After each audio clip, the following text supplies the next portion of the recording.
សុកទុកយ៉ាងណាហើយបងប្អូនអើយជីវិតដើមឆ្នាំ2026នេះអ្នកណាជួបរឿងអីខ្លះហើយចូលខមមិនខាងក្រោមនឹងតិចផងមួយឆ្នាំនិយាយពីលឿនអើយលឿនបងប្អូនហើយថ្ងៃនេះគឺរៀបរើដើមសាប៉ាំងហើយនឹងពូលប៊ូលអីហ្នឹងយកទៅទុកដាក់វិញមានអារម្មណ៍ថាទៅរៀបចេញថ្ងៃមុនសោះឥឡូវរៀបចូលទៅវិញហើយបងប្អូនអើយចឹងមិនថាពេលវេលាមួយឆ្នាំមួយថ្ងៃវាពិតជាលឿនណាស់សម្រាប់យើងឆ្នាំចាស់បានកន្លងផុតទៅហើយឆ្នាំថ្មីក៏បានផ្លាស់ចូលបដូរវេនមកដល់ផងដែរមិនថារឿងល្អរឿងអាក្រក់នៅក្នុងឆ្នាំចាស់ឬក៏ផ្ដើមឆ្នាំថ្មីទេសុទ្ធតែជារឿងរ៉ាវដែលយើងត្រូវតែជួបបន្តទៀតអញ្ចឹងហើយបើសិនជាជួបរឿងល្អយើងក៏ត្រេកអរសប្បាយនឹងទទួលយកទៅហើយបើជួបរឿងអាក្រក់ក៏យើងត្រូវតែទទួលជៀសមិនផុតដូចគ្នាជួបរឿងអីដោះរឿងនឹងគ្រប់ជីវិតរបស់មនុស្សយើងមិនថាមានរឿងល្អឬរឿងអាក្រក់ទេត្រូវតែដើរទន្ទឹមគ្នានឹងហើយទោះបីជាពេលខ្លះយើងខំគិតតែរឿងល្អប៉ុន្តែរឿងអាក្រក់ក៏វានៅតែកើតឡើងចំពោះយើងដដែលមិនអាចគេចផុតក៏ប៉ុន្តែម្នាក់គឺពិតជាខំណាស់គិតនៅរឿងល្អមិនចង់គិតរឿងអាក្រក់និងក៏មិនចង់ជួបរឿងអាក្រក់ដែរប៉ុន្តែគ្រប់យ៉ាងយើងអត់អាចគេចផុតទេដោយហេតុថាបច្ចុប្បន្នគឺនាងខ្ញុំឃើញមានបងប្អូនខ្មែរយើងជាច្រើនដែលគាត់ប្រើកម្លាំងទំនាញស្រូបទាញរឿងល្អណាបងប្អូន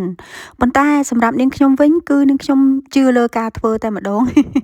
ពេលខ្លះការគិតរបស់យើងវាមិនដូចការធ្វើទេបងប្អូនវានៅតែខុសគ្នាអញ្ចឹងការចែករំលែកនៅក្នុងបណ្ដាញសង្គមសប្តាហ៍ថ្ងៃនេះអ្វីដែលយើងស្ដាប់ទៅយើងអាចជឿបានក៏ជឿទៅ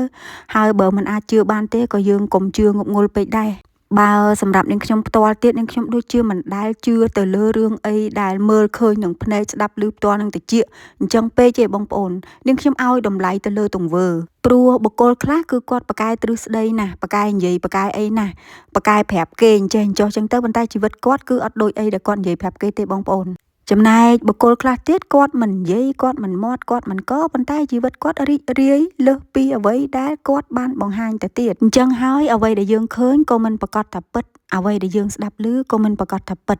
រៀនពិចារណាដោយខ្លួនឯងនិងដោះស្រាយជីវិតដោយខ្លួនឯងដោយជឿជាក់លើខ្លួនឯងល្អជាងបងប្អូនដោយសារថាលេខសំណាងរបស់យើងម្នាក់គឺវាអត់ដូចគ្នាទេអញ្ចឹងមុននឹងបងប្អូនជឿលើអ្វីមួយនៅក្នុងបណ្ដាញសង្គម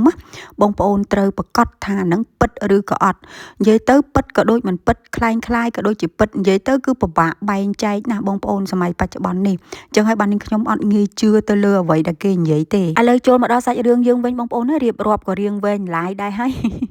នេះគឺនាងខ្ញុំចាប់ផ្ដើមរើស្លឹកសាប៉ាំងដើមសាប៉ាំងប៊ូលហើយនឹងអំពូលអីហ្នឹងចាយកមករៀបដាក់ចូលក្នុងកេះតាមលំដាប់ថ្នាក់វាមួយអញ្ចឹងទៅកេះអីយើងយកចេញមកមិនយើងរៀបចូលទៅវិញអញ្ចឹងណាបងប្អូនប៉ុន្តែអូយពេលយកចេញនិយាយពីថារៀបស្អាតដល់ទៅពេលដាក់ចូលទៅវិញឡើងចពីងចពងអញ្ចឹងព្រោះយើងទាញកថេកស្លឹកសាប៉ាំងអីនោះបងប្អូនអញ្ចឹងដល់ពេលដាក់ចូលវិញវាសពងអញ្ចឹងទៅពិបាកសកត់អញ្ចឹងដែរហ្នឹងហើយនឹងខ្ញុំមុតដៃបងប្អូនមុតអាផ្លែសាប៉ាំងហើយនឹងមុតអា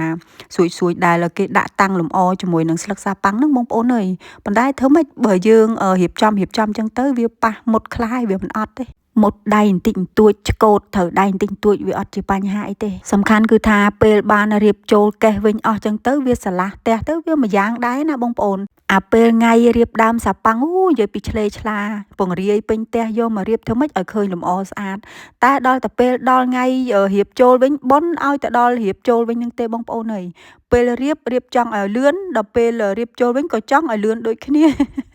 និយាយទៅគឺថាលះទៅលះមកណាស្ដាយការរៀបចំពីព្រោះពេលរៀបនឹងគឺយូរមែនតែនបងប្អូនអើយមួយថ្ងៃវល់ល្ងាចតម្រាំតែរៀបហើយ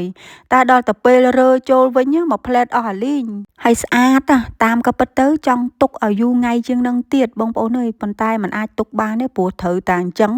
រៀបចេញនិងរៀបចូលនឹងគឺជារឿងធម្មតានៅពេលវេលាឆ្នាំមួយណានិយាយពីថារៀបចេញនិងរើចូលនឹងគឺថ្ងៃ10ជាងដូចគ្នាប្រហែលគ្នានឹងឯងបងប្អូនហើយការនេះខ្ញុំរៀបដើមសាប៉ាំងនឹងគឺថ្ងៃ19ខែ11ហើយដល់ទៅពេលចាប់ផ្ដើមរើចូលវិញគឺខែ1ថ្ងៃ14ថ្ងៃ10ជាងដូចគ្នាគ្រាន់តែមួយ10ក្រាស់មួយ10ស្ដើងពេលដែលរើដើមសាប៉ាំងចូលវិញហ្នឹងមានអារម្មណ៍ថាដូចនៅរំភើបឡើយបងប្អូនមានអារម្មណ៍ថាចុះក៏លឿនម៉េះរៀបថ្ងៃនោះសោះសបាយថ្ងៃនោះសោះឥឡូវត្រូវរៀបចូលទៅវិញទៀតហើយអើយពេលវេលាបងប្អូនហើយចឹងមិនថាសន្សំរឿងល្អគិតរឿងល្អធ្វើរឿងល្អ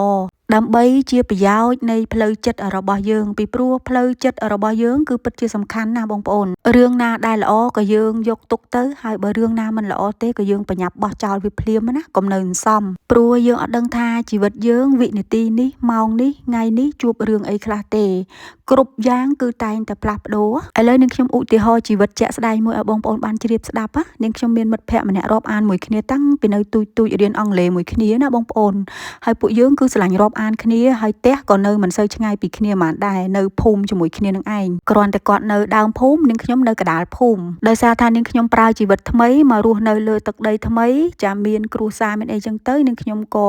មកនៅប្រទេសបារាំងនេះហើយគាត់នៅស្រុកខ្មែរឡើយចឹងណាប៉ុន្តែគាត់ក៏មានការងារល្អដែរគឺបង្រៀនសិស្សថ្នាក់អង់គ្លេសចឹងណាមិត្តភាពជាង20ឆ្នាំរបស់ពួកយើងក៏នៅតែបន្តមកដល់សប្តាហ៍ថ្ងៃនឹងឯងបងប្អូនហើយពួកយើងក៏នៅតែស្រឡាញ់រាប់អានគ្នាមកដល់ពេលនេះក៏អត់មានប្រែប្រួលទៅណាដែរក៏ប៉ុន្តែអ្វីដែលប្រែប្រួលគឺសុខភាពសម្រាប់នាងខ្ញុំសុខភាពនៅតែល្អប្រសើរហើយមិនយ៉ាប់យ៉ឺនទេប៉ុន្តែចំណែកគាត់វិញគឺកើតជំងឺមហារីកដែលជាជំងឺមួយសង្គមពិបាកទទួលយកជំងឺនេះវាបានធ្វើឲ្យនាងខ្ញុំតក់ស្លុតបន្ទាប់ពីឮនិងឃើញរូបភាពបានប្រែប្រួលរបស់គាត់អញ្ចឹងហើយវាធ្វើឲ្យនាងខ្ញុំបានរៀនសូត្រពីជីវិតកាន់តែជ្រាលជ្រៅជាងមុនទៅទៀតបើនិយាយពីមិត្តភ័ក្តិរបស់នាងខ្ញុំវិញនៅពេលដែលគាត់កើតជំងឺនេះហើយគាត់អត់ដឹងថាទៅថ្ងៃមុខគាត់បែបណាទេអានេះតាមអ្វីដែលគាត់និយាយជាមួយនឹងខ្ញុំក៏ប៉ុន្តែនាងខ្ញុំលើកទឹកចិត្តគាត់ថាជំងឺនេះឥឡូវគឺគេព្យាបាលជាអញ្ចឹងណាបងប្អូនហើយគាត់គឺក្លាហាននិងរឹងមាំមែនតែនដោយហ៊ានប្រឈមមុខនិងទទួលយកគ្រប់យ៉ាងដែលបានកើតឡើងមកលើគាត់សំខាន់គឺគាត់អត់តក់ស្លុតទេបងប្អូនក្លាហានហើយរឹងមាំណាស់នាងខ្ញុំពិតជាសរសើរមិត្តភ័ក្តិនាងខ្ញុំមែនតែនដល់ទៅពេលអញ្ចឹងទៅធ្វើឲ្យនាងខ្ញុំកាន់តែស្វែងយល់ពីជីវិតថាជីវិតនេះគឺគ្រប់យ៉ាងមិនទៀងទាត់ទេ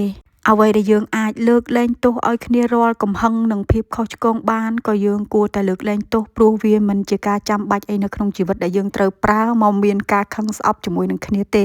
ការលើកលែងទោសក្តីស្រឡាញ់ក្តីមេត្តាគឺធ្វើឲ្យយើងមិនស្ដាយក្រោយព្រោះឈានចូលមកដល់វ័យប៉ុណ្ណេះគឺយើងមានតែទៅមុខមិនអាចថយក្រោយទេអញ្ចឹងមានតែសេចក្តីល្អនិងសេចក្តីអាក្រក់ហ្នឹងហើយដែលវាទៅជាមួយយើងអ្វីដែលមិនទៀងកំណត់នោះគឺរូបកាយតែអ្វីដែលទៀងបំផុតគឺសេចក្តីស្លាប់ដូច្នេះបើបានកើតជាមនុស្សហើយបានមាននិស្ស័យរាប់អានគ្នាស្រឡាញ់គ្នា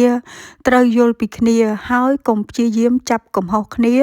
និងធ្វើរឿងមិនល្អដាក់គ្នានាំឲ្យខ្លួនឯងមានវិប្បដិសារីទៅថ្ងៃក្រោយបើសម្រាប់នាងខ្ញុំអត់ដែរចាប់កំហុសអ្នកណាទេបងប្អូនមិនថាអ្នកនោះមើលមកនាងខ្ញុំបែបណាគិតនាងខ្ញុំនៅក្នុងផ្លូវបែបណានាងខ្ញុំនៅតែជានាងខ្ញុំហើយនាងខ្ញុំនៅតែបន្តធ្វើអ្វីដែលនាងខ្ញុំចង់ធ្វើនាងខ្ញុំមិនអាចបដូរខ្លួនឯងឬក៏មិនអាចកែប្រែខ្លួនឯងទាំងដែលខ្លួនឯងកំពុងតែធ្វើល្អហើយនោះទេទោះបីអ្នកណាមើលមកនាងខ្ញុំបែបណាគេគិតមកលើនាងខ្ញុំបែបណាអានឹងគឺជារឿងរបស់គេសិទ្ធិរបស់គេទង្វើដែលយើងធ្វើរាល់ថ្ងៃមិនថាការនិយាយឬកាយវិការវាអាចមានការខុសមិនត្រូវរហូតទេក៏ប៉ុន្តែអ្វីដែលសំខាន់គឺយើងជាមនុស្សល្អការនិយាយខុសមិនមែនបានន័យថាយើងជាមនុស្សអាក្រក់នោះទេអញ្ចឹងហើយចូលកុំកែប្រែខ្លួនឯងគ្រាន់តែចង់ផ្គាប់ចិត្តឬក៏ផ្គាប់ការគិតរបស់អ្នកដទៃសំខាន់យើងដឹងខ្លួនយើងថាយើងធ្វើត្រឹមត្រូវធ្វើរឿងល្អមិនបំពានអ្នកដទៃហើយបើនិយាយពីនាងខ្ញុំទៀតមកដល់វ័យនេះគឺនាងខ្ញុំកាន់តែចាស់ទុំចូលចិត្តរកភាពស្ងប់ស្ងាត់ទោះបីជាអ្នកណាមើលមកនាងខ្ញុំបែបណាគិតមកលើនាងខ្ញុំបែបណាក៏នាងខ្ញុំនៅតែជានាងខ្ញុំមិនផ្លាស់ប្ដូរហើយក៏ឈប់គិតឈប់ខ្វល់ពីមនុស្សដែលមើលមកយើងក្នុងផ្លូវមិនល្អសំខាន់គឺយើងដឹងខ្លួនយើងថាយើងបានធ្វើអីសប្ងៃព្រោះថាមនុស្សយើងម្នាក់មិនថាមនុស្សអាក្រក់ឬក៏មនុស្សល្អទេគឺតែងតែមានចំណុចល្អនិងចំណុចអាក្រក់រៀងខ្លួនអីដែលសំខាន់គឺយើងមិនទៅបំពានអ្នកដទៃនេះហើយគឺជាការរស់នៅដ៏ថ្លៃថ្នូរបំផុតទាំងអស់នេះគឺជាបទពិសោធន៍របស់នាងខ្ញុំដែលចង់ចែករំលែកទៅកាន់បងប្អូនថាបើមានមនុស្សល្អនៅក្បែរខ្លួនហើយយើងគួរតែថែរក្សាទោះបីជាស្ថិតនៅក្នុងកលៈទេសៈណាក៏ដោយបើយើងអាចលើកលែងទោសបានយើងគួរតែកុំប្រកាន់ទោសអូសដំណើរគ្នាអីព្រោះជីវិតយើងម្នាក់គឺខ្លីណាស់ការខឹងការស្អប់ការគុំគួនមិនបានធ្វើឲ្យយើងរីកចម្រើនលូតលាស់នៅក្នុងផ្លូវចិត្តឡើយដូច្នេះគួរតែរៀនបោះចោលរៀនទម្លាក់នៅរឿងមិនល្អពីព្រោះខួរក្បាលរបស់យើងមិនមែនជាធុងសំរាមទេបងប្អូនជីវិតនេះវាបានបង្រៀននាងខ្ញុំច្រើនណាស់មនុស្សដែលចេញចូលមកនៅក្នុងជីវិតយើងត្រូវតែមានការផ្លាស់ប្ដូរមិនថាពេលចូលឬក៏ពេលចេញនោះទេវាជាច្បាប់ធម្មជាតិអ្នកខ្លះចូលមកក្នុងជីវិតយើងក៏ព្រមរួមដំណើរដើរផ្លូវជាមួយយើងចឹងទៅហើយអ្នកខ្លះទៀតគ្រាន់តែដើរមកជួបយើងក៏សួរស្ដីនិយាយគ្នាធម្ម ម្មតាក៏បែកផ្លូវរៀងខ្លួនអញ្ចឹងទៅអានេះគឺជាច្បាប់ធម្មជាតិដែលយើងមិនអាចទាមទារវាបានណាអញ្ចឹងហើយនៅពេលដែលមានអ្នកណាម្នាក់ចូលមកក្នុងជីវិតរបស់យើងចាយើងរស់នៅនិងទទួលគ្នាបានប៉ុណ្ណាក៏យកប៉ុណ្្នឹងទៅមិនថាជីវិតជាប្តីប្រពន្ធឬក៏មិត្តភ័ក្តិអ្នកដទៃណាទេការស្គាល់ការជួបគឺមិនមានពេលវេលាណាដែលយើងមិនបែកគ្នានោះទេដោយពាក្យដែលគេតែងនិយាយតគ្នាថាគ្មានការជួបជុំណាដែលមិនមានការបែកគ្នានោះទេគ្រាន់តែបែកដោយល្អនិងដោយអាក្រក់ហើយថាតើយើងព្យាយាមឲ្យរឿងនោះវាល្អនិងអាក្រក់ពេលដែលវាបែកចេញពីយើងឬក៏យ៉ាងណាបើសម្រាប់នាងខ្ញុំវិញមិនថាមានរឿងអីកើតឡើងចំពោះនាងខ្ញុំទេបងប្អូនកម្រឃើញនាងខ្ញុំមានប្រតិកម្មនៅលើបណ្ដាញសង្គមណាស់ដោយសារនាងខ្ញុំជ្រើសយកភាពស្ងប់ស្ងាត់ព្រោះភាពស្ងប់ស្ងាត់វាបង្ហាញពីភាពចាស់ទុំរបស់យើងដោយសារថាជីវិតនាងខ្ញុំគឺជួបរឿងច្រើនណាស់បងប្អូនមិនថារឿងសប្បាយរឿងខកចិត្តឬក៏រឿងបែបណាទេនាងខ្ញុំឆ្លងកាត់ច្រើនអញ្ចឹងហើយមានតែភាពស្ងប់ស្ងាត់ទេដែលវាជាថ្នាំដ៏ស័ក្តិសិទ្ធិនិងពូកែបំផុតសម្រាប់ផ្លូវចិត្តរបស់នាងខ្ញុំនៅលើโลกយ៉ាងនេះអត់មានអ្នកណាជួបរឿងសប្បាយរហូតទេហើយក៏អត់មានអ្នកណាជួបរឿងកើតទុក្ខរហូតដែរសុខនិងទុក្ខវាតែងតែដើរទន្ទឹមគ្នាប៉ុន្តែអីដែលសំខាន់លើខ្លួនយើងទេថាយើងជ្រើសរើសបែបណាសម្រាប់ជីវិតខ្លួនឯងសង្ឃឹមថាវីដេអូមួយនេះជាសារដាស់តឿនទៅកាន់បងប្អូនហើយក៏ជាប្រយោជន៍ដល់ផ្លូវចិត្តរបស់បងប្អូនផងដែរដូច្នេះសូមឲ្យបងប្អូនប្រើពេលវេលាឲ្យមានតម្លៃប្រើពេលវេលាឲ្យមានសេចក្តីសុខផ្លូវចិត្តផ្លូវកាយរបស់ខ្លួនឯងណាបងប្អូនកុំចំណាយពេលវេលាអត់ប្រយោជន៍ទៅលើរឿងអត់ប្រយោជន៍និងទៅលើមនុស្សដែលគេមិនពេញចិត្តនិងមិនចូលចិត្តយើងអរគុណច្រើនបងប្អូន